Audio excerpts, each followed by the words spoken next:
Kia ora, good evening. There was some pointed advice today for David Bain from the Queens Counsel, whose job it was to decide another of the country's famous compensation cases. Stuart Grieve awarded $900,000 to David Dougherty, who was jailed for a rape he didn't commit.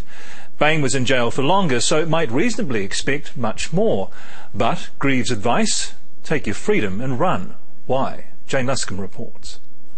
This is the man charged with securing David Bain's financial future. Lawyer Michael Reid says the decision to seek compensation was made a long time ago. If he had had a fair trial first time round, if there hadn't been a miscarriage of justice, he would never have spent a day in prison, would he? As it was, he was locked up for 13 years. Fellow QC Stuart Grieve was hired to rule on David Dougherty's compensation claim. He awarded him $900,000 for the 4 years Dougherty spent in jail for the rape of a young neighbour. DNA evidence later proved his innocence. But Grieve says Bain has no such evidence and, in his opinion, was fortunate to get his conviction overturned.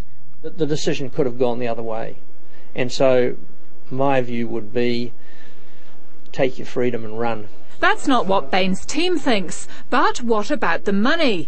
If the review finds, on balance of probability, that Bain is innocent, he stands to get $100,000 for every year he spent locked up. That's $1.3 million in total, a sum Grieve calls niggardly. The mind boggles at how horrendous it would be if you were innocent. And I personally don't think $100,000 for each year in custody is anywhere near enough. Arthur Allen Thomas got $1 million compensation in 1980 after wrongfully spending 9 years behind bars for murder. That sum would equate to around $5 million today. But last year, Thomas himself said Bain deserved $15 million. Everyone has an opinion, so 3 News returned to every street where it all happened. There, as in offices and homes across the country, the verdict was split, though most doors went unanswered.